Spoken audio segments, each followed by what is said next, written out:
আসুন আসুন ঠাকুরমশাই, আসুন আসুন। মা, ঠাকুরমশাই চলে এসেছেন। ঠাকুরমশাই, যতটা সম্ভব আমরা আয়োজন করেছি, আপনি দয়া করে পুজোয় বসে যান। আর দয়া করে এটা লক্ষ্য রাখবেন, আবার যেন পুজোয় কোনো ভুলচুক না হয়। অনেক কষ্ট করে এই আয়োজনটুকু আমরা করতে পেরেছি। আচ্ছা আচ্ছা।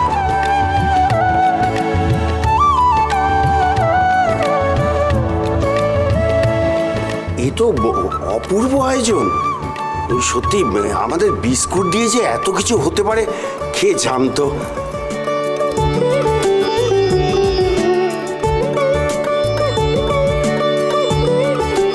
ঠাকুরমশাই, পুজো শুরু করুন এবার। হ্যাঁ, কিন্তু কথা আজ পুজোয় কে বসবে? কেন, যার জন্য এই পুজো সম্ভব হয়েছে, আমার দাদু ভাই তেজ বসু মল্লিক, সেই পুজো করবে। কোথায় তেজ বাবা?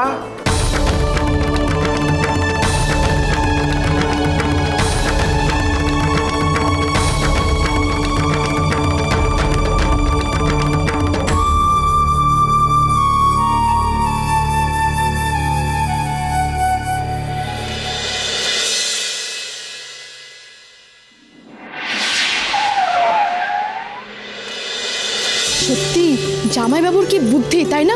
টুক করে এসএমবি ইভেন্ট ম্যানেজমেন্ট কোম্পানির নাম বলে সবটা কেমন ম্যানেজ করে নিল। এই না হলো ঝিনুকের জামাইবাবু। এই যে আপনিও দাদার থেকে কিছু শিখুন, এবার একটু স্মার্ট হন। এরকম ভাবে বলছেন কেন? আমি কি স্মার্ট নই? নিশ্চয় স্মার্ট। শোন ঝিনুক, আমার দেওর পৃথিবীর বেস্ট দেওর, বুঝেছিস? একদম।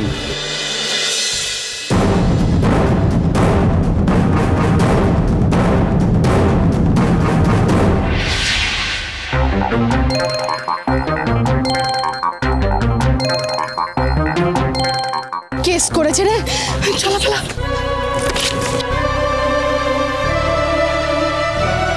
সুধা, ও দিদি ভাই, সুধা, ও দিদি ভাই, সুধাকে কোথায় পাবে তুমি? এখানে কোথায়? সুধা, কোথায় সুধা? কি দেখছো তুমি? হ্যাঁ? আরে না রে মেজো, আমি না সুধাকে একবার দেখলাম মনে হলো। না দিদি ভাই, সুধা এখন বাড়িতে, ছাতের ঘরে। সকালে ভেবেছিলাম যে মেয়েটাকে একটু দেখে আসি কেমন আছে, তারপরে আবার ভাবলাম যে থাক বাবা, অন্যায় তো করেইছে। মা আবার বারবার আমাদের ওখানে দেখলে আবার রাগারাগি করবে।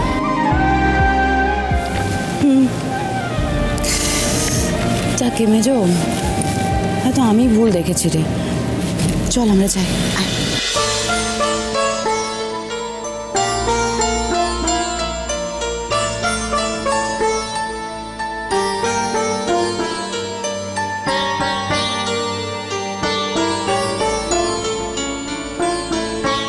সবাই এখন আসতে শুরু করেছে, আর বেরোনো যাবে না।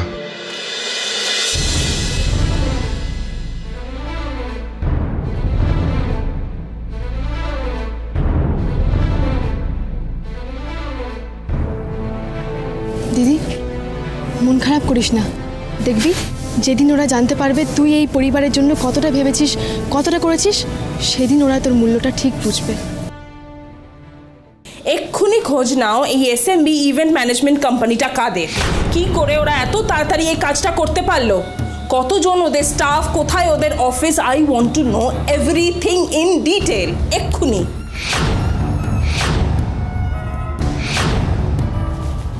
তুমি ঠিক আছো? শোনো, তেজ কিন্তু মিথ্যা কথা বলছে।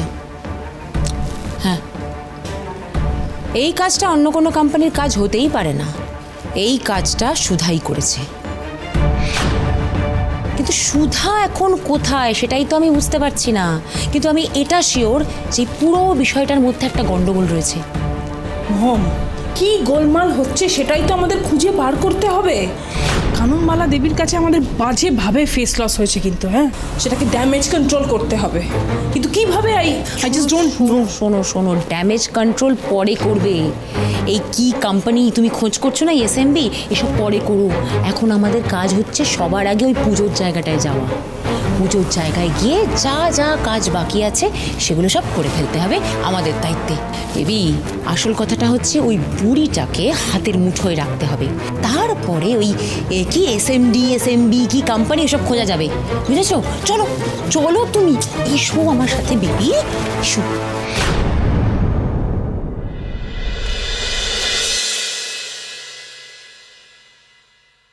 যাক, পুজোর সব আয়োজন ভালো ভালো হয়ে গেছে, আর কোনো চিন্তা নেই। সমুদ্র, বলছি বাকিটা তুমি সামলে নিও, কেমন? ঝিনুক, আমাদের যেতে হবে। বৌদি, তুমি যাচ্ছ কেন? এই পুজো তোমার থাকার কথা, এটা আমাদের ফ্যাক্টরির পুজো, বসুমলী পরিবার সবাই থাকবে। আর তোমরা তো না, মানে তুমি তো বসুমলী পরিবারের বড় বউ, আর তুমি এই পুজো থাকবে না, বাড়ি চলে যাবে। কাল গণেশ চতুর্থীর পুজোয় তোমার ছায়াও যেন না পড়ে, খবরদার। ইচ্ছে থাকলেও আমার এখানে থাকার উপায় নেই সমুদ্র। আমার দিকে যে একটা বিশাল বড় অভিযোগের আঙুল উঠেছে, সেই অভিযোগটা যে মিথ্যে, সবার আগে আমাকে সেটা প্রমাণ করতে হবে। আমি তোমায় 24 ঘন্টা সময় দিলাম, তার মধ্যে ওই গয়না তোমাকে খুঁজে বার করে দিতে হবে। তুমি যতই যা করো না কেন, আমি কিন্তু দুর্বল হব না। অভিযোগ মানে? আবার কিসের অভিযোগ? এবারের লোকেরা আবার কিছু বাওয়াল দিয়েছে? তোকে ছাদের ঘরে পাঠিয়েও শান্তি হয়নি কারুর, আরও ঝামেলা করছে। কে কি বলেছে বল, আমি বুঝে নিচ্ছি। ঝিনুক, তোকে কিচ্ছু বুঝতে হবে না, সবটা আমি দেখে নেব।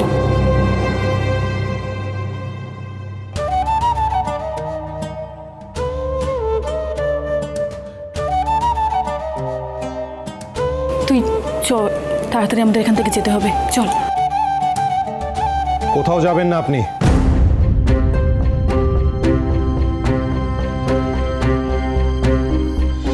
স্যার বসু মল্লিক, ব্যান্ডেজ কোথায়?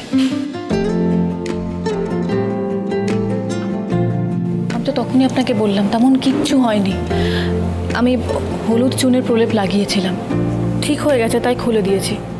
সব সময় নিজের ইচ্ছের মতোই কাজ করবেন না আপনি, আমার কথা কিছুতেই শুনবেন না।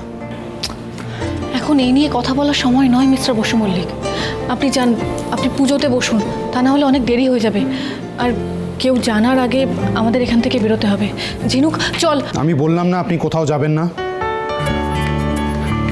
আপনার কথা রাখতে আমি ঠাম্মিকে বলিনি যে সব আয়োজন আপনি করেছেন। বাড়ির পুজো ভেস্তে যাওয়ার পর ফ্যাক্টরির পুজোই আমাদের শেষ আশা ছিল। আপনি বাঁচিয়েছেন আমাদের, আপনার জন্য আমাদের ইষ্ট দেবতার পুজো সম্পন্ন হতে চলেছে, আর আপনি বলছেন আপনিই থাকবেন না? এটা হতে পারে না সুধা। আপনি যদি পুজোয় না বসেন, আমিও বসবো না।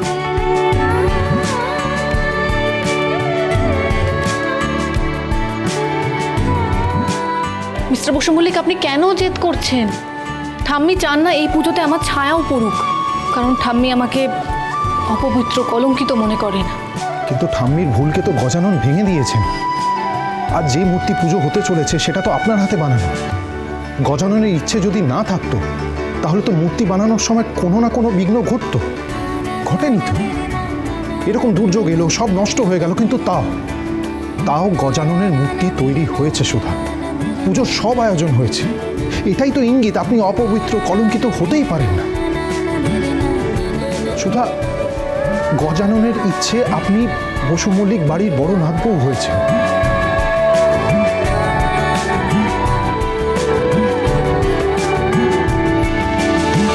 এবার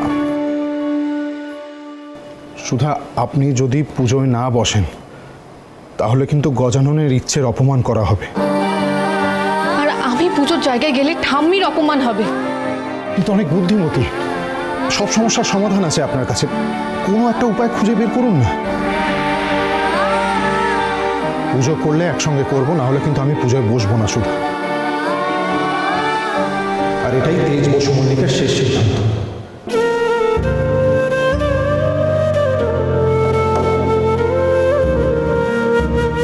মিস্টার বসু মল্লিক আমার বুদ্ধির পরীক্ষা নিচ্ছেন, তাই বুদ্ধি দিয়েই পুজোতে যোগ দেওয়ার ব্যবস্থা করতে হবে আমায়।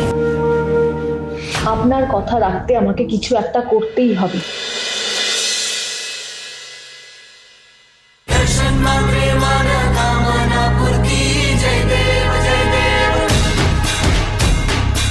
আপনি পারেন সবার সম্মান বজায় রেখে নিজের কথা রাখতে।